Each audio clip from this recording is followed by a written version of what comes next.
सभी को जय श्री राधे, जय श्री श्याम, जय श्री राधा वल्लभ। आज हम पुनः उपस्थित हैं एक नई चर्चा के साथ और आज हमारी चर्चा का विषय है हमारे श्री वृंदावन बाके बिहारी लाल की एक अद्भुत लीला। कहते हैं कि हमारे वृंदावन में बिहारी जी के जो विग्रह है, श्री विग्रह है, उसे मूर्ति नहीं कहा जाता है। लोग आते हैं भूलवश मूर्ति कह देते हैं। क्यों? क्योंकि देखिए मूर्ति क्या होती है? मूर्ति होती है जो किसी के द्वारा निर्मित है, जो किसी ने बनाई है। यहाँ पे विग्रह कहा जाता है, श्री विग्रह ठाकुर जी का। विग्रह अर्थात जो साक्षात स्वयं प्रकट है ठाकुर जी के। ये कोई ऐसी मूर्ति नहीं है, ठाकुर यहाँ साक्षात विराजमान है। वो तो हमारी दृष्टि नहीं है, हम ठाकुर जी को देख नहीं पा रहे। अब आप कहेंगे कि हम आपकी बात पे कैसे विश्वास कर लें? तो आप उदाहरण देख लीजिए। श्री अर्जुन जी को भगवान के जो परम स्वरूप है, भगवान का विश्व रूप है, वो कब तक नहीं दिखा? जब तक भगवान ने उन्हें दृष्टि नहीं प्रदान की। लेकिन जब भगवान ने उन्हें दृष्टि प्रदान कर दी, वो दृष्टि, वो दिव्य दृष्टि प्राप्त हो गई, तो भगवान का वो स्वरूप दिख गया। तो हमारे बिहारी जी तो आज भी विराजमान है, लीला कर रहे हैं, लेकिन हमारी पात्रता नहीं है, दृष्टि नहीं है, तो हमें वो लीला करते हुए दिखाई नहीं पड़ रहे हैं। और यदि आपकी हृदय में थोड़ी भी आस्तिकता, भक्ति, धर्म है, तो वो आपके साथ लीला करेंगे। तो आज ऐसी एक लीला पे हम चर्चा करेंगे। अद्भुत लीला है प्रभु की। हमारे वृंदावन के ठाकुर बड़े चटोरे हैं। अब बहुत सारी लीलाएं, अब चटोरे बोलने से कई सारी लीलाओं का हृदय में उद्गम हो जाता है, परंतु चर्चा बहुत छोटी होती है हमारी। इस कारण से आज एक विषय पे चर्चा करते हैं, पुनः किसी विषय पे चर्चा करेंगे, क्योंकि हमारे वृंदावन के सब ठाकुरों की लीलाएं ऐसी हैं कि वो तुरंत मन को मोहित कर लेने वाली हैं। तो हमारे श्री वृंदावन बाके बिहारी लाल की लीला कुछ वर्ष पूर्व की बात है। क्या हुआ कि गोस्वामी जी ने रात्रि में शयन आरती करी और जब शयन भोग आया तो शयन भोग में ठाकुर जी को दही भल्ला लगता है। उस दिन ठाकुर जी की दही भल्ला पाने की इच्छा, और वैसे तो हमेशा ही लगता है दही भल्ला, लेकिन उस दिन दही भल्ला ठाकुर जी के शयन भोग में नहीं लगा। और जल्दी जल्दी में गोस्वामी जी ने शयन आरती करी और उनके ध्यान भी नहीं गया और वो सो गए। अब पहले बिहारी जी खूब सारे आभूषण धारण करते थे, स्वर्ण के, नाना प्रकार के, रत्नों के। तो जितने आभूषण थे उनकी उन्होंने वो की जाती थी, एंट्री की जाती थी कि हाँ ये सारे आभूषण हैं। तो एंट्री की उन्होंने, वे चले गए।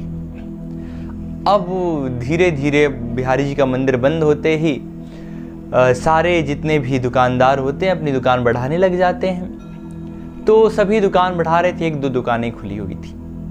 रात्रि का समय, एक दुकान वाले बाबा थे वहीं बिहारी जी के पास, तो वो अपनी दुकान बढ़ा ही रहे थे। उसी समय एक नन्हा सा बालक उनके पास आया। अद्भुत स्वरूप, श्याम वर्ण है, घुंघराले घुंघराले केश, नन्हा सा बालक, पीताम्बर धारण किए हुए, मोर पंख धारण किए हुए बालक। और जब वो उन बाबा के पास आए, बोले बाबा राधे राधे। हमारे कन्हैया तो राधे राधे बोलते हैं। बोले राधे राधे लाला, कहो किस लिए आए हो? बोले बाबा मोए दही भल्ला पावे की इच्छा है, अर्थात मुझे दही भल्ला पाने की इच्छा है। बोले कि अच्छा ठीक है, लो पा लो, लेकिन तुम कुछ धन लाए हो? क्योंकि नन्हे से बालक के रूप में है। अब नन्हे से बालक से कोई पूछता ही कि क्योंकि बच्चों के पास पैसे होते नहीं है। बोले मोए तो पाने की इच्छा, हम पैसे उसे ना दें। तो वो मुस्कुरा पड़े। बोले अच्छा ठीक है, तुम अपने पिताजी को नाम बता दो, हम उनसे पैसे ले लेंगे बाद में, जितना चाहे उतना पालो। बोले हमारे एक पिताजी हो तो हम नाम बताएं। कोई तो कहते हैं कि हम नंद नंदन है, कोई कहते हैं वसुदेव नंदन है, कोई कहते हैं दशरथ नंदन है। अब जाकी रही भावना, जैसी प्रभु मूरत देखी तन तैसी। जिसकी जैसी भावना रहती है, वो कोई सामान्य व्यक्ति मुझे अपना पुत्र मान लेता है तो वो हमारे पिता रूप हो जाते हैं। अब महाराज क्या हुआ कि वो मुस्कुरा पड़े, बोले अच्छा ठीक है तुम पालो। इन्होंने दही भल्ला पाया जम के, लेकिन उसके बाद अब कुछ देना तो था ही। तो बोले कि अरे कम से कम बता दो, तो किसके घर के, पिताजी के नाम नहीं बताना चाह रहे हो, कहाँ रहते हो? इन्होंने कुछ नहीं बताया। बोले बेटा कुछ तो दे जाओ। तो बोले अच्छा ऐसी बात है, तो अपनी एक कड़ा उतारा इन्होंने और कड़ा दे दिया। अब कड़ा दे दिए, इसके बाद ये लौट आए महाराज। सवेरे क्या हुआ, सवेरे बिहारी जी का पट खुला। अब बिहारी जी का मंदिर खुला और पट बंद थे। गोस्वामी जी ने प्रवेश किया अंदर, साफ सफाई की, ठाकुर जी का अभिषेक हुआ। लेकिन अब पट नहीं खुल रहे बिहारी जी के। 8-10 बज गए लेकिन पट नहीं खुले। पूरे वृंदावन में हाहाकार मच गया, क्या हुआ, बिहारी जी का पट क्यों नहीं खुल रहा। सब लोग पहुंचे, सारे गोसाई लोग। पता चला कि ठाकुर जी का एक कड़ा नहीं मिल रहा है। अब वो तो एकदम घबरा गए कि ये कड़ा कोई सामान्य तो है नहीं, बस सोने का रहे तो कहीं ना कहीं हम सब कुछ बेच के अपना बनवा भी लें। लेकिन ये सोने में कई सारे रत्न आभूषण लगे हुए हैं और बहुत महंगे महंगे रत्न। बोले कि देखो भैया, हम खुद भी बिक जाए, अपना सब कुछ बेच दें, तब भी इस कड़े को हम नहीं अदा कर सकते, इसकी जो कीमत है। बोले देखिए, हमने रात में उन गोसाई जी को बुलाएगा। बोले हम रात में, इन्होंने सारी चीजें बिहारी जी के पास थी, क्या हुआ क्या हुआ। अब महाराज सब लोग दुखी, इधर उधर ढूंढा जा रहा, कहाँ गया कड़ा, कहाँ गया कड़ा। अब जब हल्ला मच गया पूरे वृंदावन में, तो वो दुकानदार जो थे वे भी पहुंचे वहां पर। बोले का भयो, मंदिर का ना खुल रहा है बिहारी जी को। तो पता चला कि वहां ऐसी ऐसी बात हुई है। तो ये ऊपर पहुंच गए बिहारी जी के प्रांगण में। अब जब प्रांगण में पहुंचे हैं तो वहां पे जाकर के इन्होंने गोसाई जी से पूछा, क्या हुआ, क्यों नहीं मंदिर खुल रहा। गोसाई जी ने कहा ऐसी ऐसी बात है। बोले आप वो कड़ा हमें दिखा सकते हैं क्या। तो बोले अरे तुम क्या कड़ा देखोगे, वो इतना महंगा कड़ा है, हम लोग उसकी बराबरी नहीं कर सकते। बोले नहीं नहीं आप दिखा दीजिए। बोले ठीक है, कोई नहीं, डूबते को तिनके का सहारा। कड़ा लाके दिखाए। अब उन्होंने जैसे उस कड़े को देखा, वो रुदन करने लग गए। हे बिहारी जी कहते हुए रुदन करने लग गए और भगवान की भक्तवत्सलता पे रोने लग गए। बोले क्या हुआ बाबा, तुम रो क्यों रहे हो। बोले हम क्या बताएं, ये कड़ा किसी और के पास नहीं, कड़ा तो हमारे ही पास है। ऐसा कह के वो लाए, उस कड़े को दिखाए। बोले बाबा आपके पास कैसे कड़ा गया। तो रात्रि की सारी घटना बताई और पूछा गया गोसाई जी से। बोले हाँ सच में उनको दही भल्ले का भोग तो नहीं लगा था। अब दही भल्ले का भोग नहीं लगा, इसलिए बिहारी जी महाराज पहुंच गए। तो हमारे बिहारी जी तो ऐसे दयालु हैं। अब इन्हें दयालु कहें या चटोरा कहें, ये तो इनके ऊपर है। चटोरे भी हैं, दयालु भी हैं, क्योंकि यदि बस चटोरा कह दें तो ये इनके संकल्प मात्र से ब्रह्मांड का निर्माण हो जाता है। तो दही भल्ले की क्या बात है।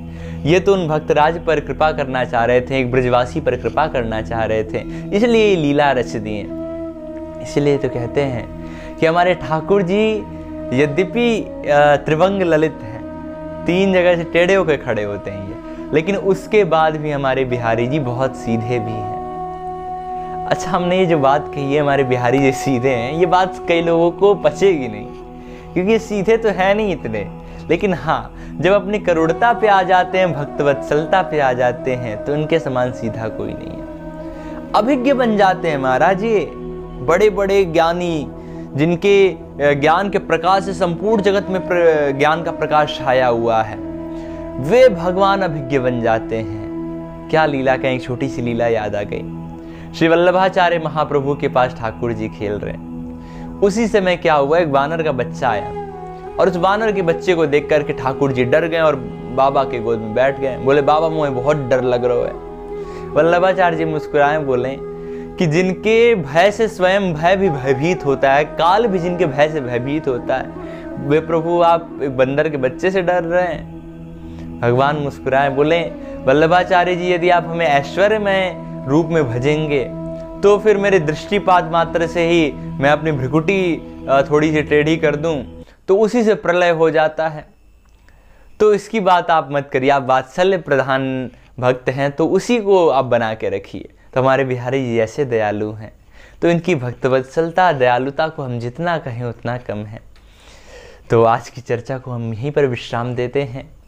और आज की वीडियो को विश्राम देने से पूर्व एक छोटा सा निवेदन, यदि आपके आसपास कोई ऐसा धार्मिक स्थल हो जिसके विषय में आप चाहते हैं कि अधिक से अधिक लोग जानें और आप चाहते हैं कि वहाँ पे ज़्यादा से ज़्यादा लोगों को वहाँ के दर्शन का सौभाग्य प्राप्त हो, तो उस धार्मिक स्थल मंदिर के विषय में जितनी भी जानकारी, जो भी इतिहास हो, तो वहाँ की संपूर्ण जानकारी, संपूर्ण इतिहास हमारे व्हाट्सएप नंबर पे व्हाट्सएप करें अथवा हमारे ईमेल आईडी पर मेल करें। हम शीघ्र प्रयास करेंगे कि उस स्थान के विषय में एक वीडियो बनाएं और वहाँ की संपूर्ण जानकारी आप तक पहुँचाएं। इसी के साथ सभी को जय श्री राधे, जय श्री श्याम, जय श्री राधा वल्लभ। बोले श्री बाके बिहारी लाल की जय, राधा वल्लभ लाल की जय। जय जय श्री राधे श्याम।